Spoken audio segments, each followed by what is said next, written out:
Welcome to another episode of Chad Sports Talk. You don't know, my name's Chad. Take a dive, world of sports. Here we are. We're off to the divisional round, the NFL playoffs. That's right. We're to the Elite Eight. You know, the games are getting tougher. You know, the teams are narrowing. The talent's increasing. It's do or die, win or go home. Find out who's going to go to the conference championship games and the right to go represent their conference to the Super Bowl and the chance to lift the Vince Lombardi Trophy. As we know, last week the wildcard weekend was, massive. Having the first Monday night game, and almost went undefeated last weekend, which was kind of a very weird and unique kind of aspect. But hey, didn't quite get there. You got to slip up a little bit once, but it does happen. But before we dive into all this, if you could just go ahead and smash that thumbs up for me, give me a like, especially like the content I provide you. It really pleases the YouTube gods and help this channel out. You can also subscribe, check my analytics. A lot of y'all review my work. I love you guys for doing that. Not many of you subscribe. Doesn't cost you a dime. Helps me provide more entertainment value for you. Now, looking over my preseason predictions for the playoffs, especially for the divisional round, the NFC side, the matchups I predicted are happening. AFC side, not so much, because the one I have for my AFC Championship game are matching up now. So a little off of one side of the coin, but very eerily what I predicted so far in NFC. Scary. Dive right into these games and kick off Saturday with the Cincinnati Bengals coming off and holding off on that win against the Raiders and going to visit number one team Tennessee Titans in Nashville. And for Tennessee, we could have the return of King Henry, which will spell doom for that Bengals defense. Now, they've had a collection of running backs that have really stepped up and, into the shoes of King Henry in the backfield. So now you got those guys performing high level. And you got Derrick Henry coming back, who's not quite 100%, but still a force to reckon with. So it's that running attack by Tennessee is going to be phenomenal, and that's all Tannehill needs to really kind of help pick apart. So the defense got to worry about the running attack before they had to worry about the passing attack, so it gives Tannehill some time.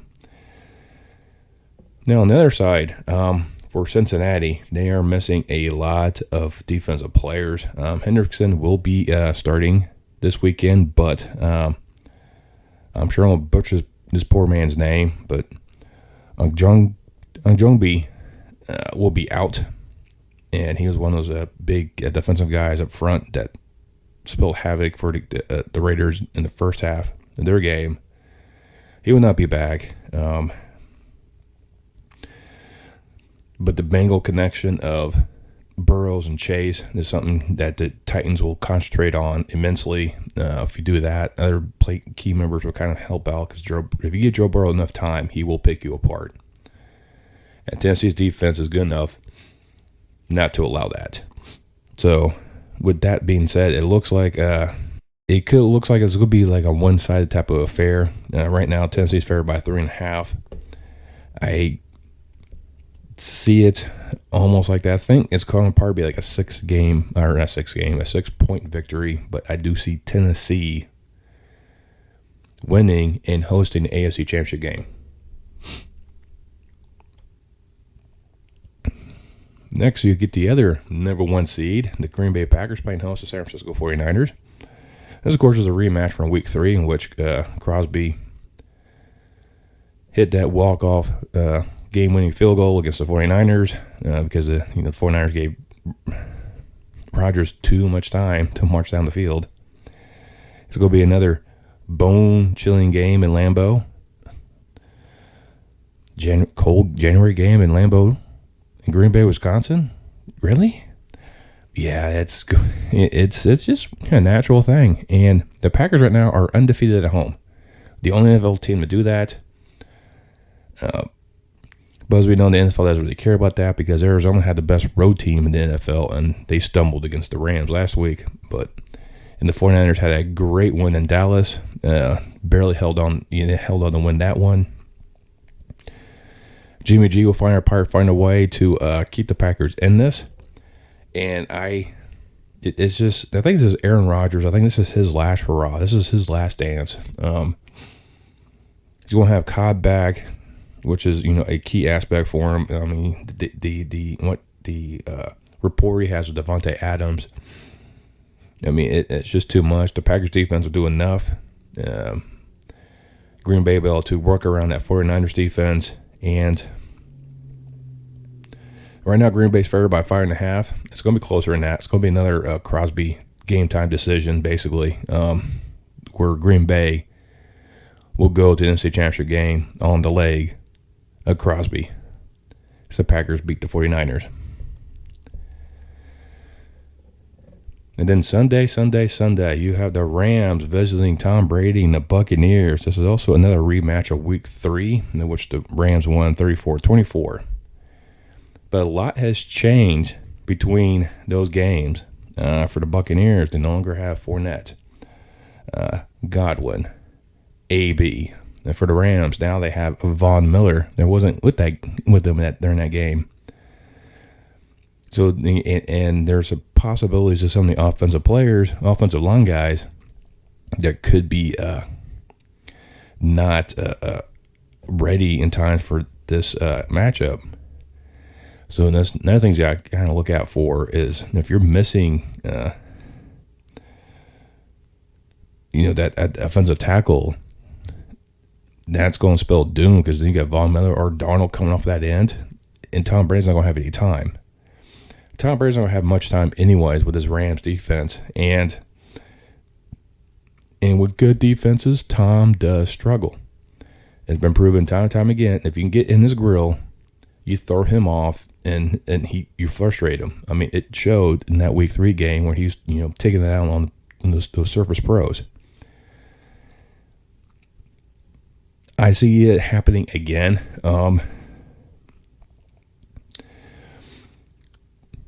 Much like, that Green Bay game, I predicted Green Bay to beat San Francisco in my predictions. This one, I predicted the Rams to beat the Buccaneers in this one.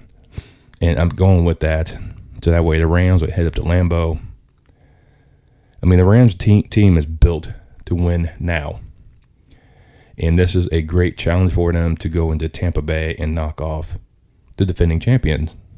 So, the Rams over the Bucs. And the final game was what I predicted was going to be the AFC Championship game. It's now a divisional game, the Bills and the Chiefs. This is a rematch from Week 5 in which the Bills decimated the Chiefs. That's when the Chiefs weren't very good. The Chiefs are playing a whole lot better than they did that beginning part of the season. So if you look at it that way, there's just too much going in the direction of the Chiefs right now. But one of their flaws is they will have a time frame where they struggle. They did that last week against Pittsburgh. They hurled for first quarter, they couldn't do anything, and then Pittsburgh was up, 7-0 after the second quarter on the defensive touchdown. And that's when things clicked on at Chiefs offense. You can't do that with the Bills. Josh Allen is he's a dual threat guy. I mean, he can back there, he can throw. You can gunsling it back there in the backfield, and then he can turn around, tuck it in, and run like a running back, breaking ankles. Stiff-arming guys. Leapfrogging individuals. So he's one of these quarterbacks you can't not worry about taking off. So you got to be able to contain him and prevent him from rolling out to his right side, which he tends to like more and make more of those great plays than he does on his left. When Mahomes doesn't really matter. I mean, he can run backwards and still make a play. He can run on his hands and throw with his feet, it seems like. But Mahomes has found that, what his antics he did early in the season were costing him games. Now he's not as many weird throws or those, what was he thinking type of throws that just go for like 10, 20 yards. His decision-making making these throws on a run is a little bit better than what it has been in years past. And as long as Mahomes can limit his mistakes, there will be a long day for the Bills' defense. And that's the thing, which defense can really step up, keep the other defense off the field. And that's what's going to have to be. Have have a feeling this will be a defensive showdown in the beginning. Both these defenses are coming out to play. They're looking to set the tone for this game. I think whoever wins this one, I think will win the AFC. And that's my personal opinion that whoever wins this will represent the AFC in the Super Bowl. But I'm gonna stick with them. The team I'm gonna go with is the one I've already picked to win the whole thing, anyways. And it's gonna be close right now. Kansas City's favored about 1.5. It's gonna be probably that close, if not closer. And I will take the Chiefs to beat the Bills to move on to Nashville. But there you go. Those are the picks for the divisional round. Some excellent games to watch this weekend to really see who is going to host the conference championship game and the right to represent their conference in the Super Bowl. We're getting close to the end, and it's the only time will tell what's going to happen, who's going to win. I really, really, really enjoyed a lot of these games. Especially those Sunday matchups will be, phenomenal. I mean, I think the game of the week will be the Buffalo and Kansas City. That's the game you have to watch out for. But both those NFC games are going to be on point as well. I mean, they're going to be great, great matchups. But hey, let me know down below who you think is going to be in the conference championship games. Who you still got for the Super Bowl? My two teams are still in it. So I still got the Chiefs and Packers. They're still there. The only time will tell how this one goes. And once again, while you're down there, go ahead and hit that thumbs up for me. You also subscribe. Once you subscribe, hit that bell notification so next time I post a video. And I will see you next time on Chat Sports Talk.